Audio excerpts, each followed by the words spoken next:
Easter is just around the corner, so today we are doing a reverse seared prime rib. Check this thing out. This is going to be a super easy recipe. I'm going to smoke it first, then I'm going to sear it over hot coals to give it that beautiful crust and char. It's going to be delicious. The prime rib that I'm using is this beautiful 3-bone Frenched prime rib, meaning that the bones have been cleaned out and they are nicely exposed. It's about 7.5 pounds, and really all that a prime rib is a big ribeye roast. So you have the eye of the ribeye and you have the cap, and this one has the bone. For my binder, I'm going to apply a little horseradish mustard, so just help the seasoning stick a little bit better to the meat. And for the seasoning, I'm using my all-purpose and my steak rub. So the all-purpose has that salt, pepper, garlic, paprika, and the steak has that rosemary, garlic, and all these flavors work super well on a big cut of beef, especially like the prime rib. I'm going to start with the steak seasoning first.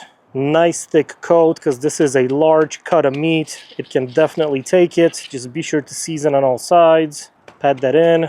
And then I'll go with my all-purpose rub, layering on these flavors. I'm telling you guys, this is a foolproof method. It comes out perfect every single time, even if you're making prime rib for the very first time. The secret to getting the perfect prime rib is to use a meat thermometer to monitor those internal temperatures. I'm using the RFX from ThermoWorks, and all you do is just take the probe and insert it right into the thickest part of the meat. So as this thing is cooking, smoking away, we can know exactly what that internal temperature is, and I can pull it off at the perfect time. For the first part of the cook, this is going on the sear wood, cruising at 250 degrees. So I'm gonna smoke it low and slow to infuse it with that smoky flavor. And after this first part, I'm gonna throw it over charcoal to sear the outside. While the prime rib is smoking, I'm gonna make a super easy horseradish dipping sauce, which is going to be perfect for that medium rare prime beef. And this is so easy to make. It's equal parts sour cream and mayo.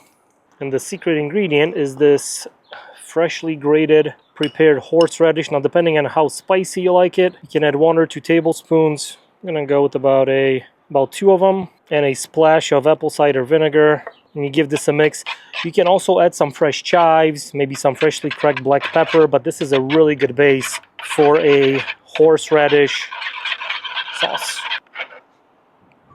Prime rib hit 110 internal, which means it's time to pull it off. Wow, nice crust. These bones are looking pretty. I'm gonna remove this from the sear wood and just let it rest for about 15-20 minutes. Next, I'm gonna prep my kettle for the sear, and I'm gonna use the chimney to sear the prime rib. This is a super cool method of getting a very hot sear with your charcoal. So let me show you guys how I'm gonna do that.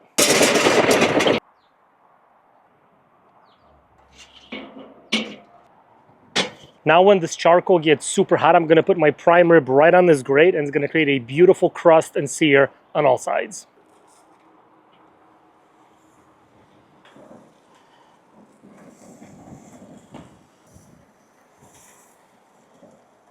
Wow! Prime rib is seared and looking absolutely amazing. So now you have to let this rest for a good 20 minutes. That's gonna stop the cooking process. The juices will redistribute, and then we can slice into it.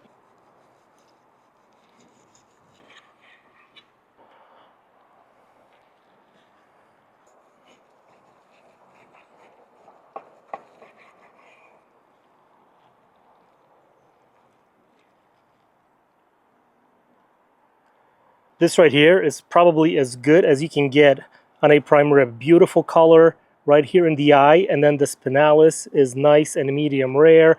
Plus you have this killer crust on the outside. I mean, wow, that looks pretty freaking insane.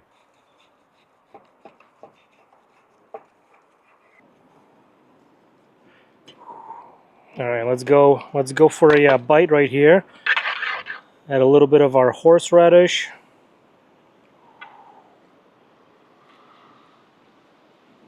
You get this nice and mild smoky flavor from smoking it low and slow. And then this beautiful char and crust on the outside, followed by the spicy, tangy horseradish. This is absolutely perfect. The meat is so tender. When it's cooked to medium rare, these prime ribs are so good.